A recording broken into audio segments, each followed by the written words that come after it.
Hey, all. So Baruch Levy here from Man Uprising. I'm excited to share with you some of my newest passions around my newest venture, Man Uprising. Many of you know I've been, doing Defiant Spirit, which is my counseling coaching project, where I work with people using the Enneagram and the work of Viktor Frankl. It's still going strong, loving it, living it, and doing it all day.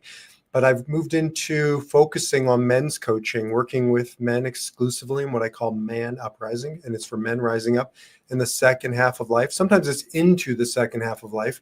20s, 30s, most of my guys are north of 40. That's really the second half of life. But whether it's rising up into or through the afternoon of life, deeply passionate about it and touched by it. And for those of you who've, certainly for men who've never been in men's coaching or been in a men's peer group, or women married to a man or raising a man or comes from a man, I can't even describe to you how liberating it is to be in the second half of life and to live by a new set of goals, a new set of rules to change the game.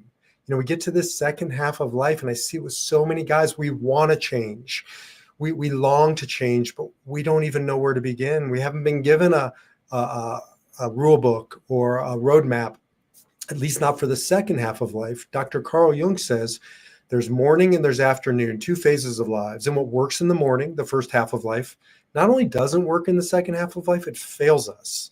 And I see this time and time again with guys in that second half of life who are successful in their business and they're hitting on all cylinders out in the world. And yet they come home and they feel like second-class citizens in their home, or maybe their marriage has been neglected, or maybe they're not in a marriage and they're lonely and they're working through that. Or maybe they're in a work that it's just not fulfilling, or they have the money in the bank and they're involved in what I call the decimal chase, chasing one more after another more decimal. And, 6 figures, 7 figures, high 7 figures, it'll be enough. It's never enough, because in the second half of life, we got to go inward. We got to go deeper. We got to change the game. And it's not to become more. It's just to be in the world. And what does that look like? Well, it means we drop our guard. It means we bring down the armor, bring off the armor, and bring up the vulnerability.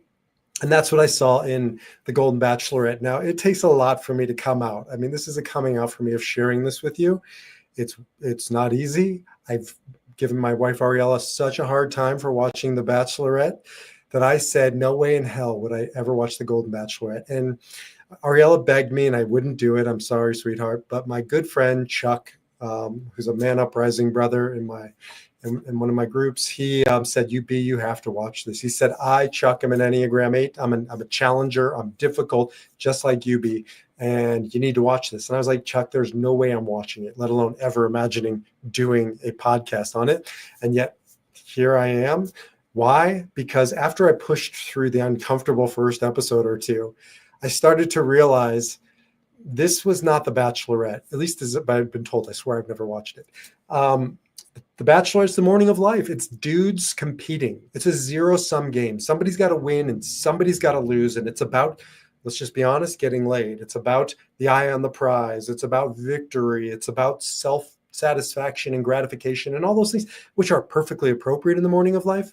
But for those of us in the afternoon of life, especially men who want those new ways of being, I look at it and I just say, ick. And then I watched the Golden Bachelorette. The Bachelorette's north of 60, but the men are high north of 60, maybe 70s. And I was blown away. Why? Because they were living Man Uprising. They were not in competition for the woman. They were trying to open their hearts. They were trying to make connection. They were building community. These guys were more interested, most of them, in each other than in the woman. It was, I think, for many of them, the first time that they've had that aha, and I see it in Man Uprising groups all the time, that intimacy isn't bound up in sexuality. That's one of the morning of life rules that we're taught. Sex is the pathway to intimacy as a man. In the afternoon of life, you learn intimacy. There are many ways to get there. You can get there by being alone. You can get there through, as my teacher, Viktor Frankl, says, creating art, creating something beautiful in the world by experiencing things, the sunset. But you can also, and especially as a man, get there through other men, through dropping your guard, through not competing, through opening up, having a, I don't want to say safe space. I think that's a ridiculous term for a grown man. I need brave space. Space that challenges me to drop my guard, to open my heart, to do the difficult thing, even when it's not safe. And that's what a Man Uprising peer group, that's what all men's peer groups should be. I know certainly ours are. And I saw this with the Bachelorette, the men in the Bachelorette. They were laughing together, they were crying together, they were supporting each other. Of course, they wanted to be the one with the Golden Bachelorette, but in the end, it was far less important than making sure that whoever she was with was the right person for her, and making sure that the means didn't justify the end, that they truly were there for each other, witnessed each other, and ultimately had intimacy with one another. And I think of the teaching of Wayne Dyer, who says, what is intimacy?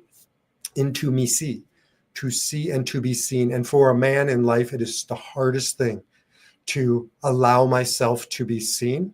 It is a hard thing to stop and to look across the table at the guy in front of me and not compete and not be defensive and not operate by those old ways and rules. And so as men, when we have an opportunity to be on the Golden Bachelorette, or even to watch it, to participate in a men's group, to find a community of guys, not poker buddies, not golfing buddies, not hunting buddies, no more buddies, right? I coach guys, men who have spent their whole life with guys and they've never shared that they're going through a divorce or that they're lonely in their marriage or that they're financially in dire straits.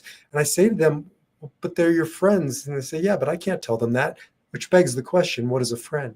Keep your buddies, keep your friends, but find yourself a peer group. Find your way over to manuprising.org, where you can learn more about our peer groups, built around the curriculum of Viktor Frankl, author of Man's Search for Meaning, built around ancient wisdom texts, spirituality, and wisdom, spiritual practice from wherever it comes from. That's a curriculum that we build it around, but really the heart and soul of a Man Uprising peer group is the opportunity to come together and have that Golden Bachelorette experience, and you don't have to even be on the reality show. So that's my little insight into the Golden Bachelorette. Can't believe I'm doing it, but I am endorsing this show. This is Baruch Levy, and I endorse this message. I will see you over at Man Uprising. I'm going to be doing Man Uprising podcasts and videos. I'm going to be doing Defiant Spirit podcasts and videos. Again, Defiant Spirit, Enneagram, Viktor Frankl, Man Uprising, for men rising up in the second half of life.